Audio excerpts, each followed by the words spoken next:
The world is a dangerous place. If you go out there, you're going to get screwed. Imagine a child hears that over and over and over. Whether it's true or not, they're going to believe it up until adulthood, unless there's other evidence later on. And they might even avoid the evidence because what's real is what their parent told them. You can't create leverage.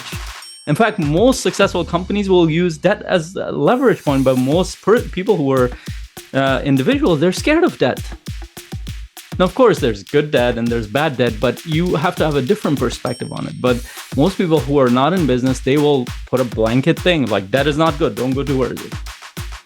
And they will never create leverage. Another example, Robert Kiyosaki talks about this. In the real world, we need to play with others. We need to collaborate. We need to create things with others.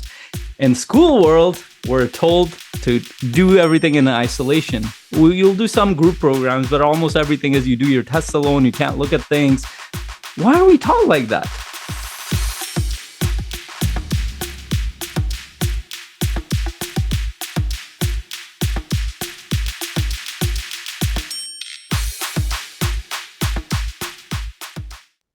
And our topic today is on defeating negativity. So defeating negativity, I'm guessing you guys want to defeat negativity. That's why you're here. I am too. That's a constant thing to work on, I'd say. Especially for, you would think that people at the higher level, they don't have to deal with defeating negativity because they seem to be more optimistic. They're positive and all that stuff. But actually, the reality is that higher up you go, the harder it gets sometimes to be more positive. And we'll talk about what positive means and what defeating negativity is, because it is a broad term. We'll put it in 3 different categories and we'll go through it. The last category is probably one of the most important ones. So you want to stay for the last piece of it, because that's the one actually our worksheet is going to be around this week. And our group coaching session is going to focus a lot of the time on that this week as well. So I want to put it in 3 categories. The first category is self-doubt. Is one of the big ones. I don't think you guys are dealing with this, but I'm dealing with this a lot. But everybody is. I'm kidding around. The other one is delay or procrastination, the second one. And the third one, the biggest one, I would say, is you want to stay for this one because that really messes with people, and that's disconnection. And this is more centered around relationships, both in business and personal life. I'll start with self-doubt. And the term is a little bit deceiving when it comes to this. These are the weird things about English language, because I would just call it doubt pointed towards you. It's not just from you. In fact, most of it is not from you. And I'll break it down into, first of all, where does it come from, why it affects us, how it affects us, and how do we battle self-doubt? How do we battle, and what is the significance of it? I'll start with the significance first.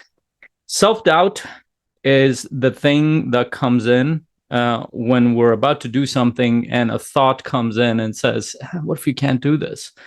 What if this affects you this way? What if you're not good enough? What if they don't like it? What if this is not valuable enough? What if this fails? What if, you know, the what ifs? Just go through, your mind will just go through this loop of what ifs. And sometimes you can deal with them. Sometimes it just overwhelms you emotionally, mentally, and now you're drained. And the thing that you were so excited to move forward, before you know it, feels like a burden to move forward. Anybody relate to that? Am I the only one dealing with that? Yeah. All right. We all deal with it. So the first piece, and that's significance. If you constantly have that, or even if you have that intermittently, that actually affects your energy tremendously as a leader, as a high performer, as somebody who wants to create a better quality of life, somebody who wants to move forward and grow themselves, their business, and serve other people and build a better family, better community. If any of those are yes, then self-doubt is something to deal with. It's not something to avoid. So the first piece of it is I really think that our mind, if we can understand something, at the least we have a better chance of facing it. And then we can find better solutions afterwards. So let's go to that. Where does it come from? And this is the part that this is why I said that the term self-doubt is a little bit misleading. So I've put 3 categories here. There's thoughts, emotions, and modeling. So the first piece I'll tackle is thoughts. Thoughts, we have to understand where thoughts come from. First of all, we probably likely, if we could interview kids, we at least the assumptions are that kids at a certain point have thoughts, but those thoughts are more image based. It means they get a picture of things in their mind, imagination based. This is why kids are very imaginary. Their play is very imaginative. They can make up a whole world right in front of them. This is why even adults carry those parts of us. This is why we use visualization as well. But over time, those thoughts get filled in with language thoughts. So this is where language is incredibly powerful, because language, some teachers will call this, language is like a spell. This is why it's even biblical. It will say that in the beginning there was the word. Why is the word so important? Because you can literally cast a spell on somebody if you tell them and they believe it, that you are not good enough. You will never amount to anything, or you're going to fail at this. Or your thoughts come back around and direct towards you. I'm going to fail at this. Now, think of two people. One person says, you know what, I'm going to make this happen no matter how difficult it is. And that's the thought process. And the other person has a conviction. It comes in like, I'm going to try this, but more than likely, I think this is going to be a fail. I'm not going to move forward. Who do you think will succeed? Of course, it's the person who has the thought process that says, you know what, it's going to be hard, but I'm going to work through it. I'm going to learn. And where does it come from? Well, and the reason why I'm walking you through how it builds as children for us is that we learn it within our world. I don't think we have such a thing as doubt when we're little. This is why when there's a term that psychologists use to describe kids. Kids, we suspect, have oceanic consciousness. Which means that they actually don't see the difference between you, this and that, and the other. Like, they go towards everything. They learn boundaries in this life, and parents teach them. We teach them. Other people teach them, and that's a good thing. They have to. In fact, boundaries for kids are essential for their growth. But we create boundaries that are not useful. We create them with thoughts. For example, a kid might be walking towards something. Don't do that. That's dangerous. Because we're scared they're going to get hurt. Oh, don't ever do this. Don't do that. We don't let them experiment. We don't, and of course, we have a responsibility to make sure that they're protected. But what we often inadvertently end up doing is we constrain kids within the spell of our words, and what they end up creating is a life that's limited. By the way, this is also your story. Inadvertently, our parents, grandparents created models with their words that this is something you're allowed to do. That's something that's too dangerous. And we create these thoughts, language type of thoughts, connected with image thoughts. And eventually we start to believe that those are ours. And then we call them self-doubt. It never came from you. It was given to you within your environment, because you can take another family, another type of kid in another culture. They are not taught any of that stuff. All of a sudden you see that, oh my God, they're not scared of anything. They're trying different things. So the environment plays a huge role when it comes to how a child uses that environment. Now, you can look back in your own history. You could probably figure out, I was taught to be like this. For example, investors, entrepreneurs realize pretty quickly when they go into this path that, oh shit, I was taught that to be scared of debt. But debt is the thing that leverages business. So how can you build a business without debt? You can't create leverage. In fact, most successful companies will use debt as a leverage point, but most people who are individuals, they're scared of debt. Now, of course, there's good debt and there's bad debt, but you have to have a different perspective on it. But most people who are not in business, they will put a blanket thing like, debt is not good. Don't go towards it. And they will never create leverage. Another example, Robert Kiyosaki talks about this. In the real world, we need to play with others. We need to collaborate. We need to create things with others. In school world, we're told to do everything in isolation. You'll do some group programs, but almost everything is you do your tests alone. You can't look at things. Why are we taught like that? That's not how it works. In the real world, you can look at anything. You can study anything. You can research anything. Why are we so concerned about memorizing something and hiding it from the next person? Because we have the assumption that that's more valuable than working with others. And so we finish school, we go into work, and we don't know how to work with people. And in the work world and the corporate system, you're trained to work in small capacities. And this is why when people come from corporate world to business, they struggle a lot because they think they know how to work with people. But in the real world, when you start to build relationships, they have no idea what to do. they struggle. Why? Because they're taught those constraints. Again, I won't go too much into it. And the other two pieces just stem from this is emotions and modeling. I would say that when you repeat the same thoughts and you hear emotions behind it, it becomes real to us. And so thoughts are not just thoughts. Imagine a parent or a caregiver say it with the biggest conviction there is. For example, this is real and this is how life is. The world is a dangerous place. If you go out there, you're going to get screwed. Imagine a child hears that over and over and over. Whether it's true or not, they're going to believe it up until adulthood, unless there's other evidence later on. And they might even avoid the evidence because what's real is what their parent told them. Again, I'm exaggerating these to let you know it might happen multiple times. It might happen in other ways. And then the last piece is modeling. This is the most powerful form of it. You don't even need to tell somebody. You don't even need to say it with emotions. You just need to do something around another human being and they will pick it up without realizing the only condition is that they have some level of respect and adoration for you. So who do you have a respect for growing up? Who do you look up to? Your family, your parents, your uncles, aunts, teachers. And you hear them say all kinds of things. And then you start to believe them because kids just take without any kind of critical thinking until later on it forms. So what do we create? In the pause, imagine watching this person talking to themselves, oh, I'm a piece of shit. I shouldn't have made that mistake. Oh, you know what? I don't think I made a mistake. I think we can do this. Nobody's admitting anything. Or they fight with each other, somebody, and they don't see a resolution of conflict. You see complete breakdown modeling for you. You don't know, you have the wrong models, you get the wrong thoughts, you get the wrong emotions, and it builds up in your consciousness. Over time, you become an adult. You're like, well, what went wrong? Well, a lot of things until you have deciphered what's going on. This piece is important. It's going to add to the procrastination, other things too, but really understanding that it comes from our environment, a lot of this stuff. Now, some people might argue, well, what about your DNA? What about your genetics? What about your soul? All that stuff. Well, you might have a predisposition. You might be a sensitive nature versus others, more sensitive to criticism, more sensitive to doubt versus others. But the environment still shapes a lot of that. So what does that mean for you where you are as a high performer? When you have a thought process that's doubt, first of all, pay attention that it's not from you. It just came from your environment.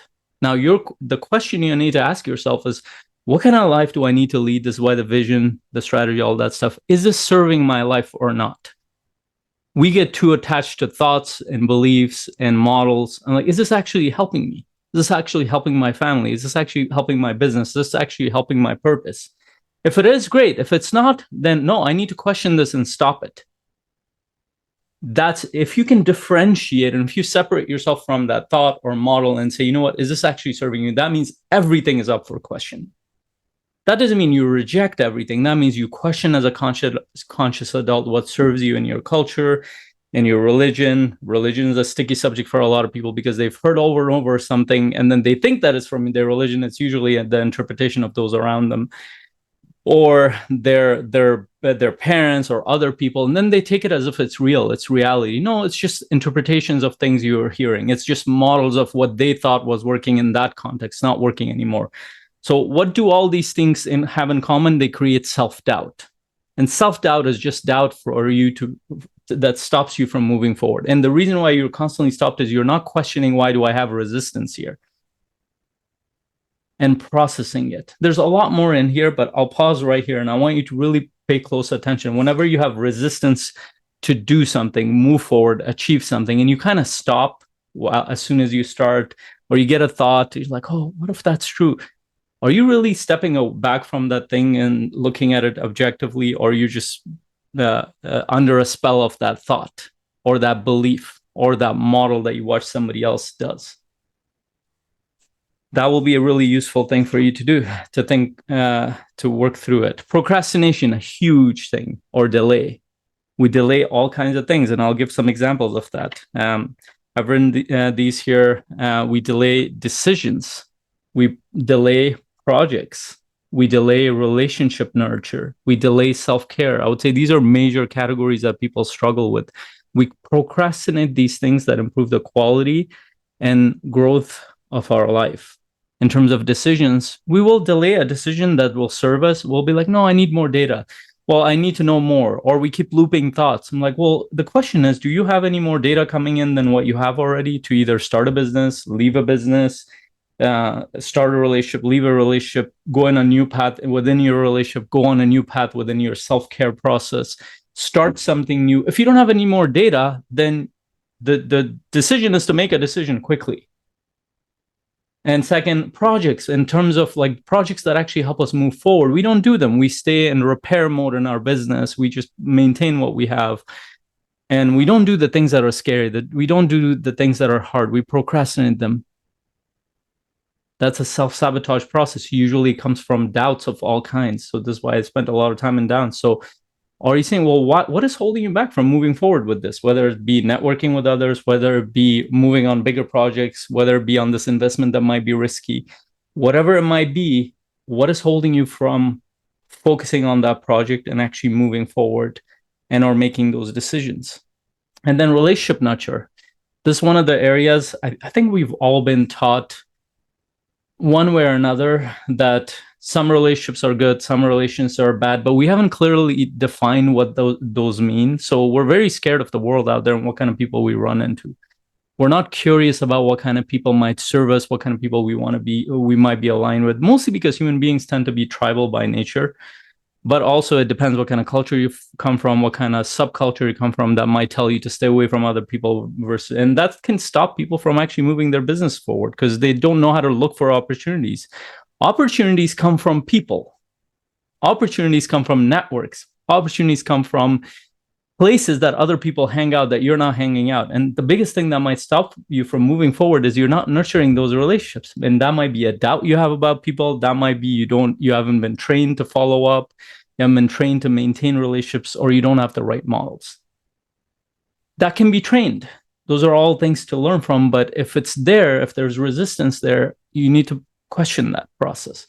Last thing is the self-care side. A lot of times what we need to do is take care of ourselves. We have the biggest resistance in that there. We can go to the gym and feel better than we have ever, but we don't do it. Why don't we do it? Because we have some kind of resistance. We say, well, I don't know if my time is valuable there. That's a doubt. Who gave you that doubt? Who gave you, what is more valuable than your health? You can't do anything without it. We want to start a new regime in our the food that we eat. Well, it's too much. Well, too much for what? Is this worth it for you and for your family if you take care of yourself? We don't take care of our spiritual side and we say that, oh, well, no, that's for later. Like, well, what is the impact of that one way or another? Have you considered that? I bucket that in all the same, like physical, mental, emotional, spiritual well-being. We delay those things that are the most important thing. I do it at times, but then when I can catch it, I move forward towards them like they are more important than anything else. And I've set up systems and habits around that because it is important. By the way, some of the best leaders struggle with these things. But the question is, are you going towards growth and improvement or you're not? So just paying attention to those areas of, are you delaying decisions, projects, relationship nurture, self-care stuff? If you're delaying any of those areas, then you're operating based on what other people have taught you in terms of thoughts, models, and all that stuff. And you're asking what are better models to approach these areas. And the last one is the biggest one. Spend a little bit of time. We're going to go much deeper. And the group session is disconnection. And that goes into the relationship side, but I'll talk about these 4 areas. And you'll get a chance to work on the worksheet on this, which I'm going to share after Thursday because I think that's a better time. But consider these 4 areas for yourself. Are there times where you feel like you don't belong with the people around you? Are there times where you feel like others don't understand you? Are there times where you feel like you're superior than others? And there's a solution I've put, which is unity, and I'll talk about that. So, by the way, belonging, I mean that in the sense that a lot of times we don't feel like we belong. We feel like we're not good enough for this group or that group, or somebody's not giving us enough attention. These are, by the way, human needs. And if we have developed the belief that, well, we don't belong or we really don't belong, then we start to think that, well, maybe we're not good enough for these people. And that creates an inferiority complex within us. Then we distance ourselves from people. Now, the real thing is we'll talk about the real unity side, but then the second piece is, do people understand you around you? Do you understand other people around you? Your kids, other people. If that distance gets expanded, you disconnect and they disconnect from you. So a lack of understanding, which is a human need, if that is in your environment, within your team, family, anywhere, that can create disconnect, and which means that you're not communicating anymore. You don't know what's going on in their mind and their emotions in their life. Is that happening, that lack of understanding, for you or for other people? The third piece is superiority. When we see that we don't belong, the first instinct is, maybe I'm not good enough for this group. Maybe I need to go find a different group. And then as soon as you go finding a different group, you reverse the polarity. You're like, well, I'm better than everybody else, and because I'm part of this group. That's worse than the first one. Now you're creating these two polar opposites that don't work. They both create problems within you. Both of them create disconnection. So the way that works, and I'll give a clear example of that, is that in the beginning, when I was going on my journey, I started to feel disconnected from the people around me, and I'd be like, well, maybe I'm not good enough for them. And then the good thing that I did do is go find other people that might feel aligned with me. And when I did that, I felt good, but then I'm like, well, no, these people are way better than these people. And then over time, as I experimented with both sides, I moved around like, holy shit, they both have problems and I have problems too. Both groups have problems and I got problems too. Like, oh, maybe neither of the models are true. And what ended up being true is what works for you, what is aligned with you. And the way I've kind of created a model around this is that as human beings, we all have a role in our life. I have a role, for example, in the bigger economy. I'm a business owner. I get to contribute in some ways versus other ways. That doesn't make me better than the next person who's working for me or another person who is working a different job. That's just my role in the world. I'm not better. I just contribute in this way. Same thing in my family. For the longest time, I used to wonder, well, why am I so different? Why do I think differently? Why do I do? Maybe I don't belong. It's not that I didn't belong. I realized over time that, you know what, I had a specific role. My weird thinking actually helped my family if I was able to connect with them, but I didn't know how to connect with them. So my conclusion was that, oh, I don't belong with them. No, that wasn't true either. Both of them were true in a different way. I didn't need to be like my family. I just needed to contribute in the way that felt aligned with me and my family. I didn't need to go in that group and say, well, I'm superior than. No, I just said, well, these people energize me so I can grow with them while I contribute in the way that I can.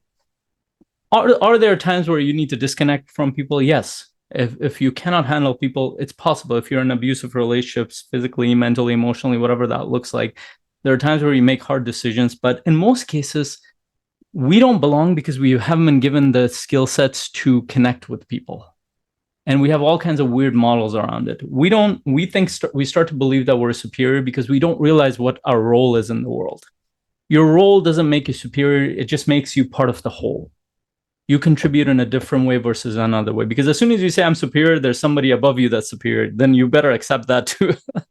And then you have overlords above you versus we're all human beings. We have a role to play. And our families, communities, everywhere else. And we work within our capacity, whatever that is for the time being. So the solution towards that is unity, understanding what your role is, understanding how to bring the right people together as a leader, whether it's the right team, the right culture, the right people who can work together towards a common purpose, the common goal, common mission. That's what leaders do. They bring people together, not good leaders, not in reaction to other people, at least the kind of leaders that I aspire to, but to go towards things that matter, to go towards things that create better families, better communities, better organizations, better countries. That's the leader I aspire towards, and that's the kind of leadership path I want to create. And that all comes from connecting, not disconnecting. I'll leave it at that. We have about 15